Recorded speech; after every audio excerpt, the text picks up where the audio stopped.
Seguimos con más títulos. Le pido me acompañe ahora a Perú. Carmen Alvarado tiene una voz autorizada que nos va a permitir entender la situación judicial del hermano de la presidenta Dina Boluarte. Carmen, contigo.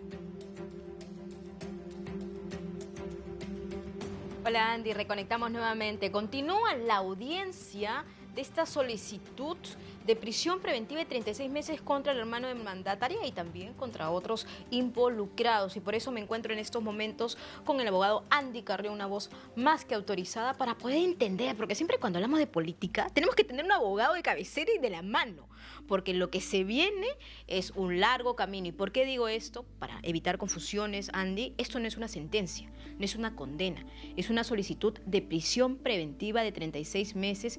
¿Y cuáles son los elementos que se necesitan para que esto proceda? Aquí está el abogado. ¿Cómo está, abogado? Un placer como siempre. Muy buenas tardes y gracias por la invitación. Empecemos con eso, para poder explicar al auditorio latinoamericano. Nos encontramos ahora mismo frente a una audiencia de prisión preventiva y tal como lo acabas de señalar, en este tipo de audiencias lo que se va a dilucidar no es la culpabilidad o inocencia de los investigados, sino someterlos, sujetarlos a la investigación, o bien para evitar la fuga, o bien para evitar que estén obstruyendo la propia investigación.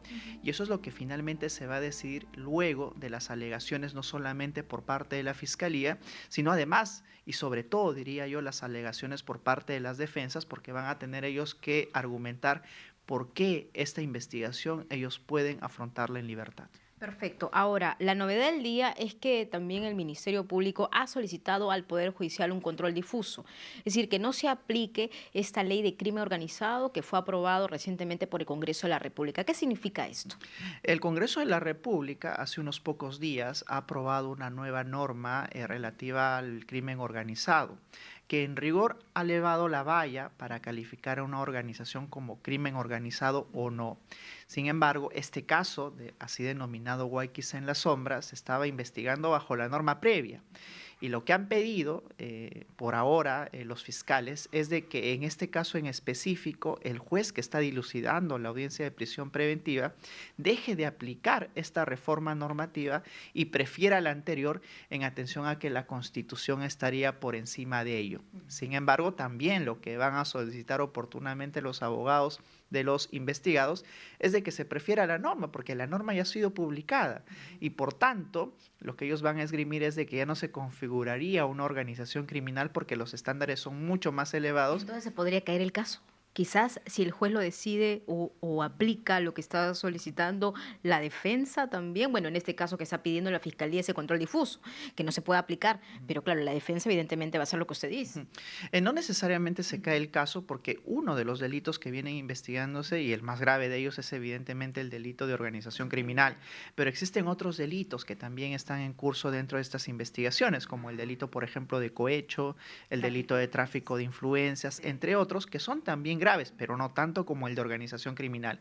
Pero sí sería, diría yo, un impacto que ocasionaría dentro de todo el caso, porque es usual que para la solicitud de prisiones preventivas tengan como hilo conductor el delito de organización criminal porque tiene más probabilidades de ser aceptado por el juez de cara a una solicitud de prisión preventiva. Claro. Si es que ya no se considera el delito de organización criminal, pues el trabajo de la Fiscalía estaría más cuesta arriba en atención que solamente tendría para lidiar los otros delitos, pero no el más importante y el más grave de ellos. Ahora, para entender este largo proceso de audiencias, porque son 3 jornadas.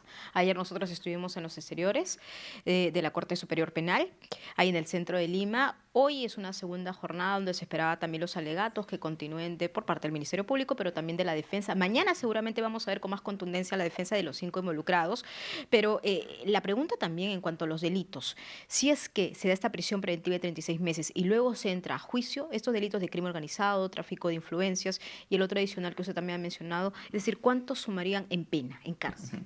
Primero, de cara a la prisión preventiva tienen que ser delitos graves, es decir, más de 4 años. Sin embargo, si hablamos específicamente de los delitos de organización criminal, tráfico de influencias y también del delito de cohecho, las penas se suman.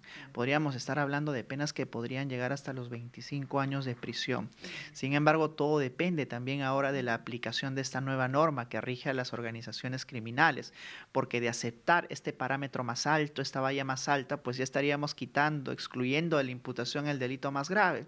Y si excluimos el delito más grave, pues las otras penas podrían llegar hasta los 15 años o 12 años de pena privativa de libertad. Bueno, esa es la proyección. Estamos hablando de un terreno especulativo todavía porque primero la primera valla, esto de la prisión preventiva. Importante recordar al auditorio también de este caso Los Guayquis en la sombra, porque de eso precisamente estamos hablando, Andy, y tiene que estar vinculado también con los prefectos, subprefectos que fueron colocados en varios puntos del territorio nacional, donde también se habría firmado algunos planillones para este partido político denominado Ciudadanos por el Perú, que es la plataforma política que está impulsando precisamente el hermano de la mandataria.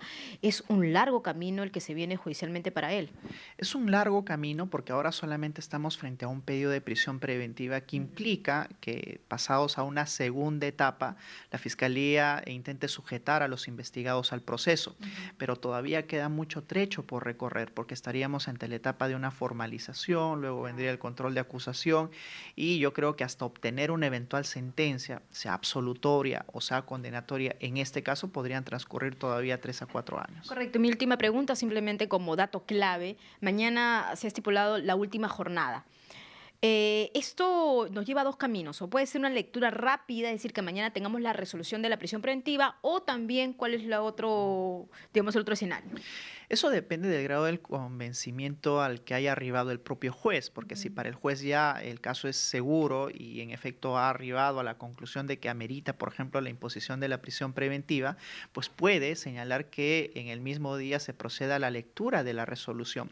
Pero si todavía hay un aspecto de sistematización de la información, dudas respecto a lo que pueda decidir, puede también demorar la lectura de la resolución. Puede ser al día siguiente o el día subsiguiente, pero no podría pasar de 48 horas. Al menos eso es lo que estipula nuestro código, pero también hemos visto casos en los cuales los jueces se toman mucho más días de cara a arribar a la convicción de cuál es el sentido de la decisión final a tomar. Bueno, importante ese dato, importante también que lo tengan en cuenta. Nosotros mañana vamos a estar muy atentos porque todo puede pasar como en la política peruana. Andy, contigo en estudios. Gracias, Carmen Alvarado. Estaremos muy atentos entonces a lo que suceda mañana. Todo acá en la señal de DNews. Propuesta para el distrito de Catache, ¿no? Operador que recibe Fidel Francisco Becerra Villalobos.